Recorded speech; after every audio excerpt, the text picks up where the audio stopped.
If you're planning a trip to Montenegro, then I would recommend you to recollect your geography knowledge of school days. I'm sure you're going to remember the Adriatic Sea that separates the Italy peninsula in the west from the Balkans on the east. If you're someone who is traveling to Balkans soon, then I suggest you to go on this link and check out my videos. In this vlog, we are specifically going to be talking about Montenegro. It is the second smallest country in the Balkans. So it is possible to explore Montenegro in a span of 7 days, and that's what I did.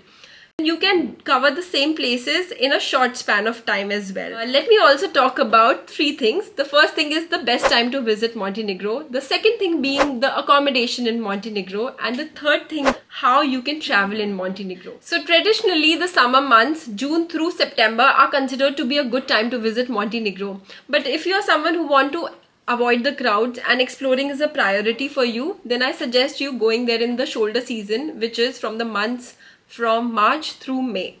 Now if we talk about the accommodation in Montenegro, then I cannot stress more on this point, but you can just be at one place and travel to different locations every day, as Montenegro is a small country. And this is something that we did as well. So we based ourselves out of Budva, which is a developed town, and there were a lot of supermarkets, ATMs, pharmacies available nearby. But you can choose any town or place of your own choice. But my only recommendation is that you choose a hotel or an Airbnb that is sea facing, because the views in Montenegro are really good. So you don't want to miss out on that, right? Now if we talk about how to travel within Montenegro, then renting a car in Montenegro is the best deal for you, as doing a road trip will take you to some exotic locations and you can freely stop at any point wherever you like. So this is something that we did as well. For someone who is not an expert driver and who cannot drive on curvaceous roads and uphill roads, then driving a car over there is not a good idea for you. In that case, you can use public transport to travel from one town to another. Now let's talk about what this video is all about the itinerary. So on day 1, irrespective of where you are staying, I suggest you to settle in, explore that place, go check out the vicinity, the neighborhood, how it looks like, and just soak in what that city has to offer and try to acquaint yourself on the very first day. For this video, let's just suppose that you start your Montenegro trip from Budva, because that is something that I did as well. So once you come to Budva, you will just try and settle down here. You will acquaint yourself with the vibes of this place.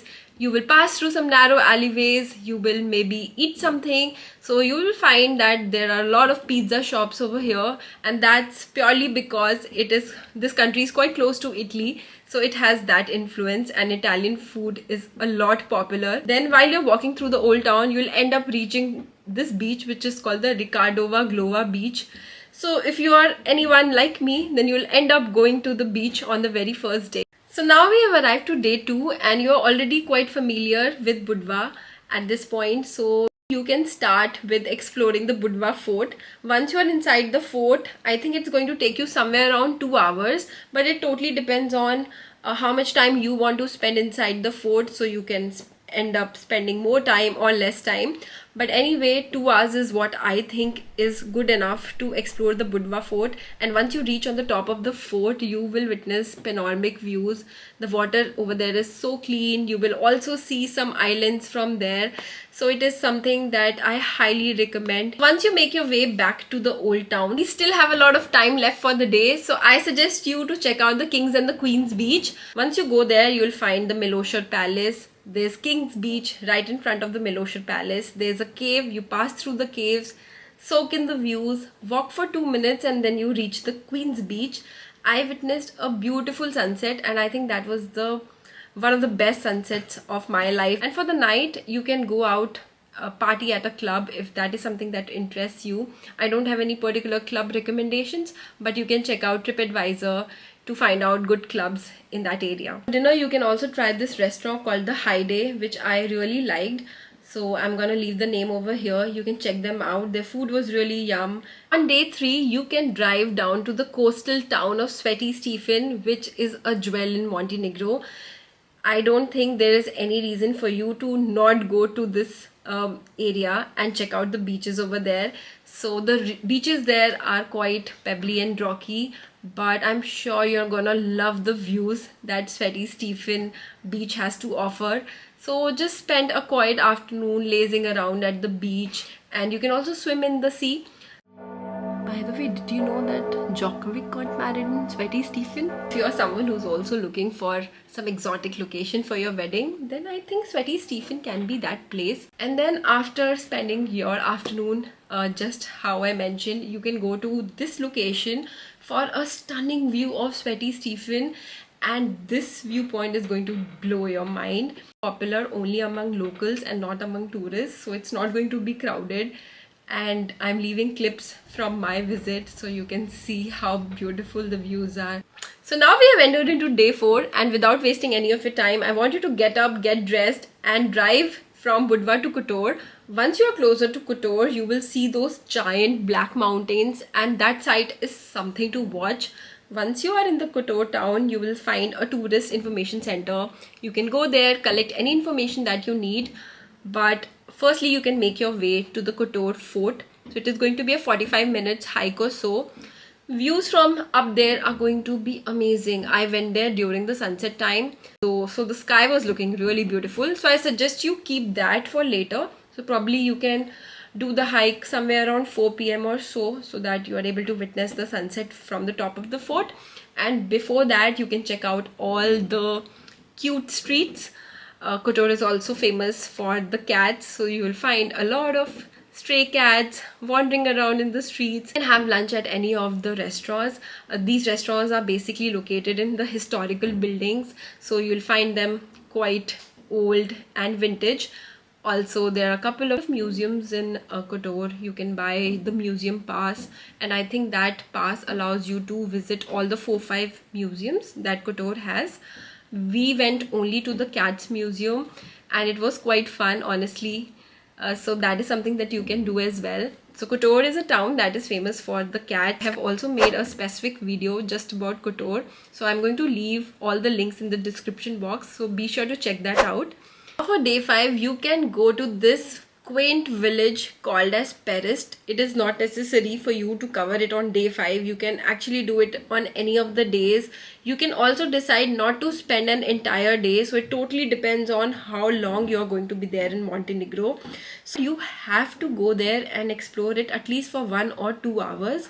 If you're coming from Budva, then you are again going to cross Kotor, and after Kotor, you are going to reach Perast. And if you are already staying in Kotor, then it is only going to be a 15 minutes drive till Perast. There is just one main street in Perast. You can walk over there, and there's also a boat ride. Don't forget to bargain over there with the boat person. That boat takes you to an artificial island. Once you reach that artificial island, there's a church.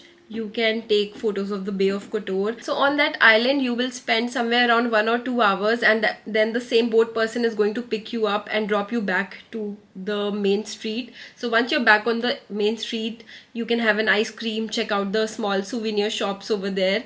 You can also have dinner at some nice place. So I'm gonna leave the name of the restaurant where I had the food from, which was really yum. So after a relaxing day in Perast, or maybe not if you have done Kotor and Perast together, on this day you can start exploring the Skadar National Park. As you will start driving towards the Skadar National Park, you will see mountains over mountains, and these tiers of mountains look quite fascinating. You can also stop at the Bend Lake viewpoint for some amazing views, post which you can come to the Rijeka Chernovica bridge, which is the starting point of this 2-hour beautiful boat ride, where you will see some lotus lilies in the wild nature and different species of the birds. I highly recommend doing that, but honestly this boat ride is quite expensive. So if you're traveling with a group, then it makes sense for you to do this boat ride, because that's how you are going to divide the cost among yourselves. After doing all this, if you're craving for some Indian food, then you can go to this city called as Podgorica, which is not too far from this place, and over there you'll find the only Indian restaurant that's there in the Montenegro. We have almost made it towards the end of this video, and I still have a lot of recommendations to make for the Montenegro itinerary. On this day, we decided to explore the country called as Albania. So Albania is a country that is in close proximity with Montenegro, and there are a couple of other countries also like Bosnia and Croatia. But we have already explored Croatia, so we decided on Albania. That was our failed attempt because we started very late, and then by the time we have reached Albania, everything would have closed down. So yeah, I'd suggest you to plan your days quite well, because when you're in a new country, you don't know how well the day is going to pan out. But anyway, we decided to check out another beach, which was the Miami beach in the Ulcinj region that day. There are other pretty beaches as well, so you can do your research and check out any beach of your own choice. But anyway, on the Miami beach there were a couple of shacks, so we enjoyed some food, had our own little picnic, so that was quite nice. After which we went to explore the old town of Ulcinj. So Ulcinj's old town is like many other medieval old towns on the Montenegrin coast. Its old town is encircled by the fortified stone walls, but since we reached there in the dark, we were not able to explore the entire of Old Town. But anyway, to my surprise, I found out that there were a lot of tourists partying over there amidst all the loud music. They were drinking, dancing, smoking. We ended up having dinner at a nice place. I am leaving the name of the place over here. Post which we decided to drive back to Budva, and that's how my trip to Montenegro came to an end. So yeah, that's all from my end. This was my first time doing a sit down video. Hope you find this super useful. I plan to do more such videos in the future, so make sure you're subscribing to my channel. Also press on the bell icon to stay notified about all the future vlogs. I will see you again next time in a new vlog. Until then, bye.